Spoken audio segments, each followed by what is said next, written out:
This video is sponsored by OWC. We've talked a lot about the upcoming 2021 iPhone, and we're hopeful that this is the year we'll see display improvements like a 120Hz refresh rate. But one thing that's gone a bit under the radar until now for the next generation iPhone is an Apple Watch-inspired always-on display.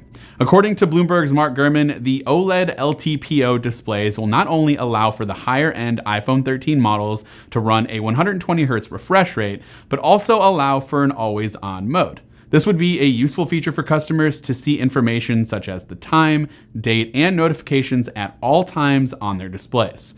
This would be made possible thanks to LTPO displays, which can power efficiently, keeping the display on at a lower brightness at all times without a significant impact on battery life. Mark Gurman has also had some new information regarding the rumored 14 and 16-inch MacBook Pro models and their release date, citing sometime between September and November as part of another packed fall season of new product launches. Gurman says that the new MacBook Pros will go into production in the third quarter and can be expected to be announced by Apple between September and November at the latest.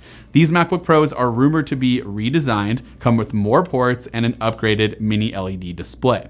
The recent report from DigiTimes stated that Radiant Optoelectronics will kick off shipments of its backlight units for the upcoming mini LED backlit MacBook Pros and an iPad mini later in the third quarter, with shipments to expand in volume in the fourth quarter, according to industry sources. However, it appears the iPad mini with mini LED portion of that DigiTimes report has been refuted by Ross Young, who says that there will be no mini LED iPad mini this year.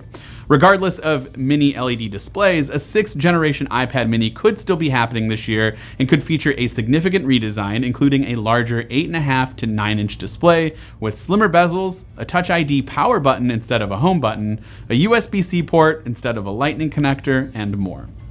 Keeping the product train rolling, a new report has surfaced suggesting that mass production of the 3rd generation AirPods will kick off in August and will launch alongside new iPhone 13s at the September event. The 3rd generation AirPods will be the first update to the standard AirPods since March of 2019, where it gained wireless charging support, Hey Siri support, and improved internals.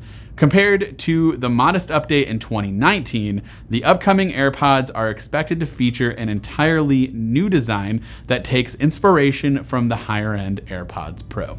And lastly, iPhone SE owners could see a new model in the first half of 2022 and look pretty much identical to its current form factor, which is modeled after the iPhone 8. The main upgrades in the new model will be Apple's A15 chip that will appear first in the 2021 flagship iPhone 13 lineup, as well as 5G support provided by Qualcomm's X60 modem chip. The report doesn't specifically address whether the new model will include a home button, but the consistent design suggests that a Touch ID home button will in fact be included on this new model.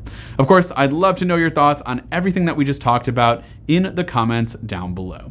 Before we end today's video, I do want to give you more information about today's sponsor, OWC. OWC offers a wide range of products for your Mac, like internal hard drives and SSDs, memory, Thunderbolt 3 docks, and even a USB-C dock like this USB-C travel dock that offers 5 essential ports, up to 100 watts of pass-through charging, and just 1 cable. The OWC USB-C travel dock is ready to display, charge, connect, and import while you're on the move. Palm-sized and lightweight, it slips easily into your bag and stays neat and tidy with the built-in cable storage. This is perfect for those who don't want to carry a ton of different dongles around in your bag. And as a video editor, I personally love the SD card slot and just how portable it is when I'm traveling around to different events and editing on the go. For more information about this product, or if you want to see what else OWC has to offer, click the link in the description down below. This has been Dan with Mac Rumors. Thanks so much for watching, and I hope to see you around in the next video.